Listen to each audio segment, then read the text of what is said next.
Welcome back to पैगाम रमज़ान। नाज़रीन, एक अफसोसनाक खबर आपके साथ शेयर करेंगे। 63,000 रुपये बिजली का बिल देखते ही मजदूर की मां सदमे से चल बसी। इंतहाई अफसोसनाक वाक़या पेश आया नवाही गांव 271 ईबी के इंतहाई गरीब मेहनत कश आलम शेर, जिसके घर में एक बल्ब मौजूद है, एक पंखे के अलावा बिजली पर चलने वाली कोई भी चीज़ नहीं है। मेहनत का आलम शेर ये बता रहा है कि पहले तो मैपको की तरफ से मुझ पर बिजली चोरी का झूठा मुकदमा दर्ज करवाया गया। बाद अज़ा जब 63,000 का बिल मौसूल हुआ तो फिर बिल देखते ही मेरी वालदा कोमे में चली गई और साथ ही उन पर फालिज का अटैक भी हो गया, जिनको तहसील हेडक्वार्टर अस्पताल बूरेवाला पहुंचाया गया, जहां गुज़श्ता रोज़ जन्नत बीबी ये सदमा बर्दाश्त ना करते हुए जान बहक हो गई हैं। तो ये सिचुएशन है कि अभी गर्मियों का आगाज़ नहीं हुआ है, जब बिल्स बहुत ज़्यादा आते हैं, और जहां साथ ये भी कहा जा रहा है कि जब IMF के साथ हमारा नया मुआहदा होगा तो उस नए मुआहदे के तहत बिजली के बिलों में मज़ीद इजाफा किया जाएगा। और अभी भी आए रोज़ हम देखते हैं कि 1 रुपये, 2 रुपये, 3 रुपये फ़ी यूनिट इजाफा कर दिया जाता है, और बिला वजह की जो टैक्सेस हैं वो हमारे बिलों में ऐड कर दिए गए हैं, और उन तमाम लोगों पर भी वो टैक्सेस लागू कर दिए गए हैं जिनके वो वसाइल मौजूद नहीं हैं, जिनके वो कारोबार मौजूद नहीं हैं, जिनकी वो सैलरीज़ नहीं हैं कि वो टैक्सेस अदा कर सकें। इसी पर हम बात करेंगे वसी शाह साहब से। शाह साहब, इंतहाई अफसोसनाक वाक़या है, इस तरह के वाक़यात पहले भी बहुत बार रिपोर्ट हो चुके हैं। अलमिया है हमारे मुल्क का कि जहाँ पर एक पंखा और एक बल्ब मौजूद है, वहाँ पर इतने बिल्स भेज दिए जाते हैं, कोई पूछने वाला है ही नहीं। देखिए अनवार, जब रियासत के जो हुक्मरान हैं वो ऐसी पॉलिसीज़ बनाए, ये मिसाल के तौर पे आप देखिए कि जो हुक्मरानों ने ये पॉलिसी बनाई है और लाज़िम बात है मुस्तकिल चली आ रही है कि आपने, जैसे कि अभी आपने फरमाया कि उस बिल के अंदर बेशुमार ऐसी चीज़ें होती हैं जिसका आम आदमी से या जो कंज्यूमर है उससे कोई लेना देना नहीं। बिल्कुल। अच्छा, ये जो एक इमरानी मुआहदा होता है रियासत के और आपके दरमियान, ये एतबार का, ट्रस्ट का और मोहब्बत का एक मुआहदा होता है, जिसके अंदर मोहब्बत, शफ़क़त और ईमानदारी चाहिए होती है। और इवन उसके अंदर भी ये गुंजाइश होती है कि जहाँ रियासत को आप ये इख्तियार देते हैं कि वो आपसे कहती है कि भी आपने रेड लाइट पे रुकना है, वो आपसे कहते हैं कि भी आपने टैक्स देना है, आपने फ़लाना काम करना है, वहाँ अगर आपको रियासत से भी गिला होता है तो आप इंसाफ के इदारों की तरफ जाते हैं और उनको तलब किया जाता है और आपको इंसाफ मिलता है। कुछ भी कर लें, ये सारा निज़ाम जो है पूरी दुनिया में, ये बुनियादी तौर पे रियासत और उसके जितने भी लोग हैं, ये मतलब मकसद किसी की तहक़ीर या तौहीन करना नहीं होता है, लेकिन इसमें कोई दो राय नहीं है कि ये आम आदमी के मुलाजिम होते हैं बुनियादी तौर पर। ये अलग बात है कि वो आपके ऊपर हुक्म चला रहे हो, तो हुक्मरान का कोई कॉन्सेप्ट नहीं है, हुक्म थोड़ी चलाना है उन्होंने। बुनियादी तौर पे तो ये मुंतज़मीन है और आपने अपने टैक्स के पैसों से एक इज्तिमाई नज़म के तहत इनको आप तनख्वाहें देते हैं कि हमारा ये निज़ाम जो है वो तुम चला लो। जैसे मिसाल तौर पे किसी भी जगह पे आप वो करते हैं, तो जिस तरह से आपको अपने मुलाजिम की या अपने सर्वेंट की, पब्लिक सर्वेंट क्यों कहते हैं इन्हें, आपको तौक़ीर और तौहीन नहीं करनी चाहिए, उनकी भी एक रिस्पेक्ट है। इसी तरीके से इनकी भी तौहीन नहीं करनी चाहिए, मगर ये एहसास उनको भी दिलाना चाहिए, ये एहसास उनको भी होना चाहिए, ये आपको भी होना चाहिए कि आप मालिक हैं और वो मुलाजिम हैं, वो नौकर हैं। अब अगर वो डाकू बन जाएं,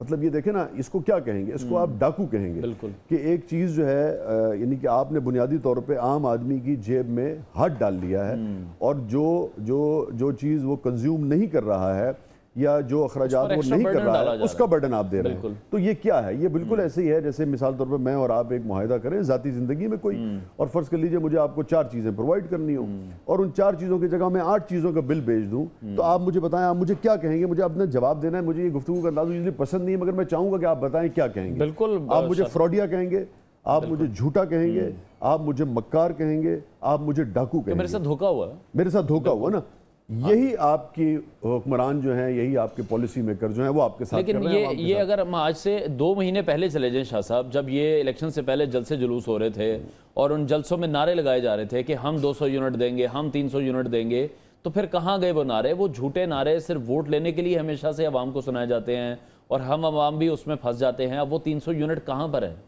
हाँ, वो देखे ना, ओवरऑली मसला ये है ना कि झूठ की बुनियाद पे आप हुकूमत ले रहे हैं, झूठ की बुनियाद पे आप हुकूमत कर रहे हैं, झूठ की बुनियाद के ऊपर आप सियासत कर रहे हैं। वो तो एक बड़ा बचपन में एक चीज़ सुनते थे कि वो जनाब वो कहते थे शेर आया, और उसके बाद वो एक दिन शेर आ गया, तो लोगों का एतबार जो है, एतबार बड़ी बुनियाद किसी भी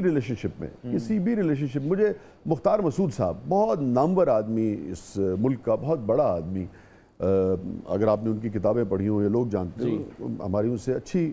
याद अल्लाह थी। एक ज़ाती मुलाकात में उन्होंने मुझे एक वाक़या सुनाया اور جس کا لب لباب یہ تھا کہ ایک فورن کی کمپنی نے کو 20 سال کے بعد، یعنی کہ کم از کم 20 سال کے بعد کسی کی کوئی رقم تھی کسی کنزیومر کی، اور وہ 20 سال کے بعد بنتی تھی، اور وہ انہوں نے اس کو پہنچا دی کہ یہ غلطی ہو گئی تھی یا یہ آپ کا رائٹ تھا، یہ ہم آپ کو دے رہے ہیں۔ آپ اور ہم کتنا ٹریول کرتے ہیں، ہم باہر کے لوگوں سے ملتے ہیں، آپ نے دیکھا ہوگا اکثر وہ بتاتے ہیں کہ جناب بعض اوقات وہ ٹیکس کی ریٹرن، ٹیکس کا اضافی پیسہ تھا وہ حکومت نے دے دیا، بعض اوقات بجلی کا کوئی پیسہ تھا وہ انہوں نے دے دیا، بعض اوقات پتہ لگا کہ بزرگ جو تھے وہ پاکستان آ گئے، مگر اس کے باوجود ان کے خطوط آتے ہیں کہ جناب یہ آپ کا حق ہے، یہ آپ کا حق ہے۔ چونکہ اس لیے ہوتا کیا ہے، دیکھیں آپ کے پاس جو بھی ٹیکس کی صورت میں پیسے جمع ہوتا ہے نا، ہونا یہ چاہیے کہ پہلے آپ عوام الناس کی فلاح کے لیے اور ان کی ضرورتوں کے لیے جس لیے آپ نے جس شخص سے پیسہ لیا ہے آپ اس کا کام کرتے ہیں، اور اس کے بعد اضافی رقم میں آپ یہ طے کرتے ہیں کہ اچھا اس کو ہم اپنی مینجمنٹ میں یا اپنے ایڈمن کاسٹ میں لگائیں گے۔ یہاں آپ کیا کرتے ہیں کہ آپ پہلے پیسہ ہمارے ہی خطے کی بدقسمتی ہے، مطلب اس خطے میں ہمارے ملک کی بدقسمتی ہے، ہم ہمیشہ دیکھتے ہیں کراس دا بارڈر، ہم ہندوستان کی طرف دیکھتے ہیں یا ہم بنگلہ دیش کی طرف دیکھتے ہیں، چائنا تو پھر ہم سے بہت کوسوں میل آگے ہے، لیکن یہ وہ ممالک ہیں جہاں 150 200 300 یونٹ فری دیے جا رہے ہیں، کسانوں کو سبسڈیز دی جا رہی ہیں، انڈسٹری کو سبسڈی دی جا رہی ہے۔ ہم کیسے ان لوگوں سے مقابلہ کریں گے، ان ملکوں سے مقابلہ کریں گے جب ہم نے ایکسپورٹس کرنی ہے؟ وہ دیکھیں یہ تو خیر ایک پیچیدہ معاملہ ہو جائے گا، جیسے چائنا کی بھی آپ بات کر رہے ہیں تو وہ سبسڈی اس طریقے سے کوئی بجلی سستی اور وہ نہیں دیتے، وہ ایک میکینزم کے تحت ہی دیتے ہیں نا کہ بھئی آپ کتنی انویسٹمنٹ کر رہے ہیں اور سرمایہ دار کتنی انویسٹمنٹ کر رہے ہیں۔ میں کہہ رہا ہوں اگر آپ اجازت دیں یا تو اس کے اوپر ہم گفتگو کر لیں، چونکہ پھر وہ ایک پورا ایک اکنامکس ایک سبجیکٹ ہے کہ آپ بجلی کیسے سستی دے سکتے ہیں، آپ کے پاس انویسٹمنٹ کتنی آئے، آپ زمین کتنی، وہ تو لوگ دنیا میں آپ جو فورن انویسٹر ہے ان کو لوگ زمینیں بھی سستی دیتے ہیں، ان کو لوگ زمینیں بعض اوقات دے دیتے ہیں کہ جی آپ یہ 200 ایکڑ لیں، یہ 400 ایکڑ لیں، یہاں پہ پر آپ لا کے انڈسٹری لگائیں، مگر آپ کو یہ بتانا ہوگا کہ آپ کتنے لوگوں کو روزگار دیں گے، آپ 500 لوگوں کو روزگار دیں گے، آپ 1000 لوگوں کو روزگار دیں گے، وہ ایک الگ میں سمجھتا ہوں کہ وہ ہے۔ اس وقت تو آپ کا فری بجلی دینے کا کوئی آپ کے پاس کوئی وہ نہیں ہے، ٹھیک ہے نا۔ اس وقت تو دیکھیے ہوا یہ ہے کہ گاڑیاں مختلف ممالک کی نا آپ سے نکل گئی ہیں آگے،